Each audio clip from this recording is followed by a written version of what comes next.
June Guyman Stevenson and I, John Stevenson, hope you have been enjoying our Europe by Train series. Tonight's program is the 7th two-hour program of a 9 two-hour program series on traveling through 7 countries in Europe by train. As you will recall, we first visited Austria and then Hungary, Yugoslavia, Greece, Italy, Austria, and now we're in Germany. Of course, our visit today begins with Dachau, the concentration camp, a very serious subject, but something that all should be reminded of and have their educational enhancement brought about by an experience of visiting this place of torture. We will also, after the visit to Dachau, the first of the concentration camps by Hitler in World War II, we will then go to Innsbruck, Austria, for a brief tour by taxi. So this 7th two-hour program on Europe by train, we hope that you enjoy this evening, and we'll tune in for the next 2 final series coming up in the next several months. Thank you, and this is John Stevenson saying we hope you've enjoyed this experience with us.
Give you an idea of the magnitude of this. Gives you all of the main concentration camps and the subsidiary concentration camps in Europe.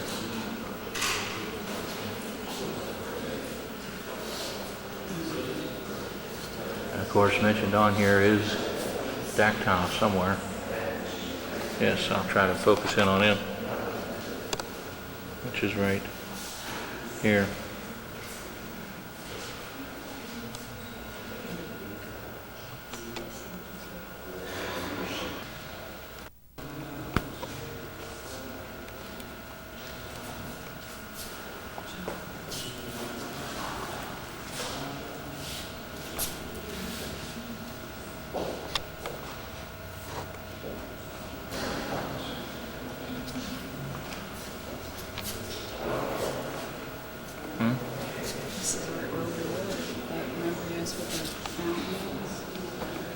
Yeah.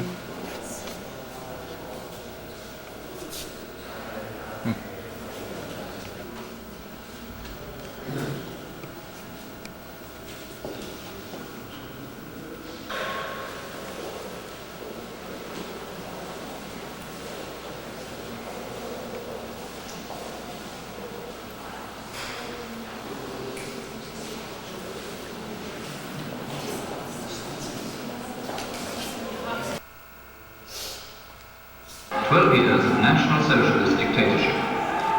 The new Chancellor was Adolf Hitler. His terrorist organizations, the SA and the SS, came to power with him.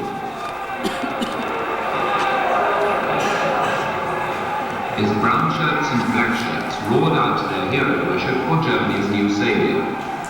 The man himself spoke of the Red Peril and gave the go-ahead for the liquidation of his political opponents. Der Kampf gegen den Marxismus wurde damals vom ersten Mal so ein Kampfziel erhoben. Damals gelobte wir zum ersten Mal als unbekannter Eiser diese Krieg zu beginnen und bis zu Ruhm, bis endlich diese Erscheinung aus dem deutschen Leben befreit sein würde.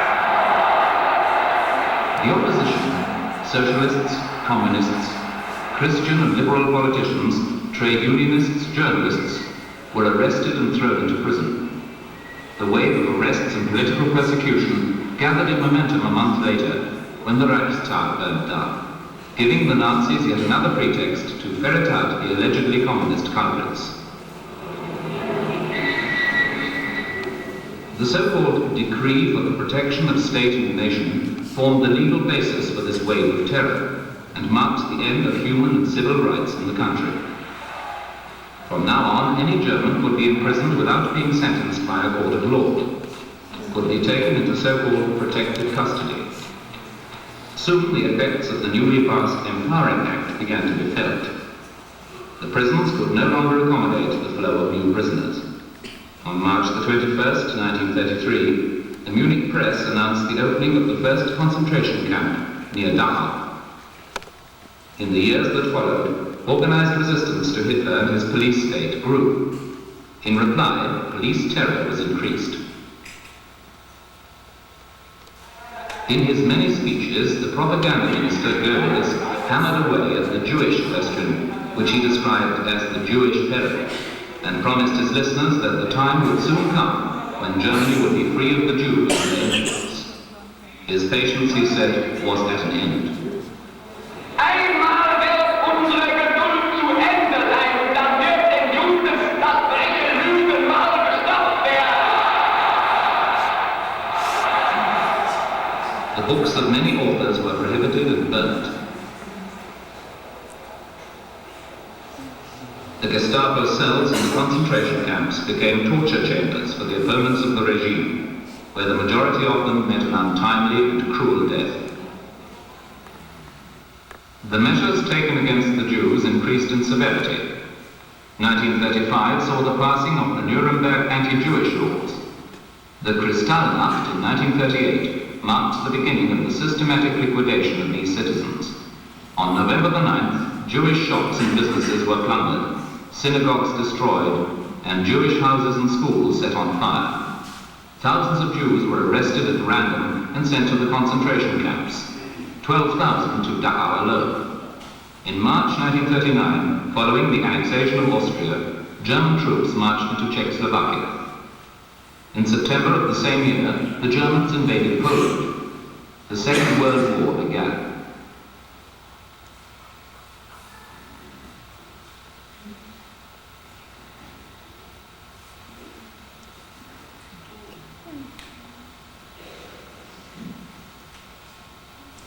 As the German front moved forward, SS and police units followed up. They liquidated the Jews and the political and intellectual leaders of the subject peoples, unless of course they were prepared to collaborate.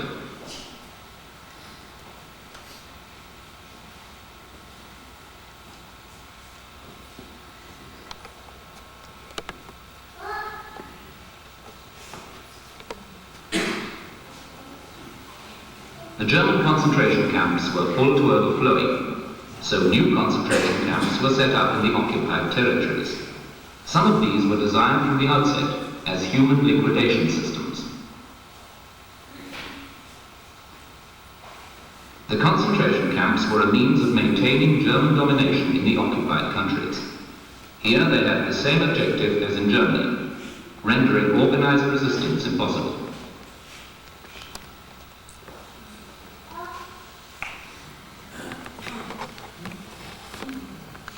What went on in the concentration camps? No films of what happened were shown in public. But in Dachau, the first concentration camp, which served as a model for the others, the SS took the photographs we see here. Everywhere the same principles obtained. An extreme military order designed to make life unbearable. Brutal punishments for any attempt to ameliorate these conditions. And work. Work to the point of death. Over the years, the concentration camps drew on an ever-increasing circle of victims. Political opponents, Jews, priests protesting against the connivance of their own church, Jehovah's Witnesses, conscientious objectors, and gypsies, for the Nazis as much a second-class race as the Jews. Foreigners too, patriots of the occupied countries, and even prisoners of war. How many Russian prisoners of war were shot in Herbertshausen near Dachau, we no longer know.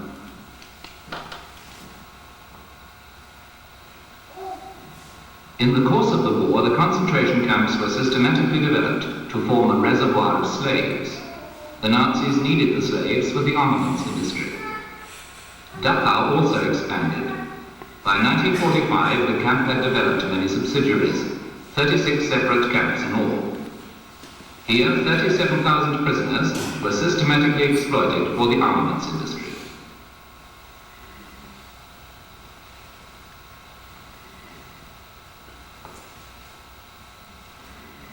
Dachau quickly became something of an institution as an internment camp for people imprisoned on religious or political grounds.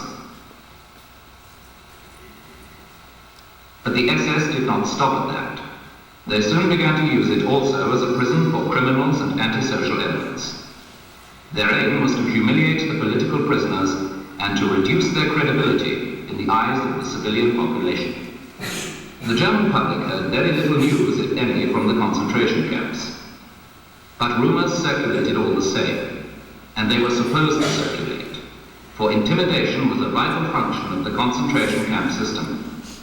In this way, the camps contributed to the stabilization of the Nazi regime. April the 29th, 1945. The noise of the Allied front could be heard in the camp. Some of the prisoners heard it, the noise of artillery, the noise of air attacks. Their comrades working outside the camp returned with stories of tank battles in the vicinity. The camp was full of rumors. The question was, what would become of the prisoners? The prisoners knew something was in the air, but what exactly they could not say. And the fighting went on. In Dachau, more than 30,000 captives, at the limit of their powers of survival, knew only one thing. They must survive the last few hours. They said to themselves that these years of torture must not be in vain. They would do anything to prevent the SS from destroying the camp at the last instant by means of bombs, fire, or gas. A group of armed prisoners, together with their comrades from the local resistance organization, tried to put these rapidly formulated ideas into practice. They failed, and were shot by the SS in the main square of Dachau. Help came from a secret organization in the camp, the International Prisoners Committee. They succeeded in warning the American invaders that thousands of human lives were hanging in the balance, that every hour could mean countless human lives. Now the unbelievable had happened. Those who still lived were free. They would never be tortured again.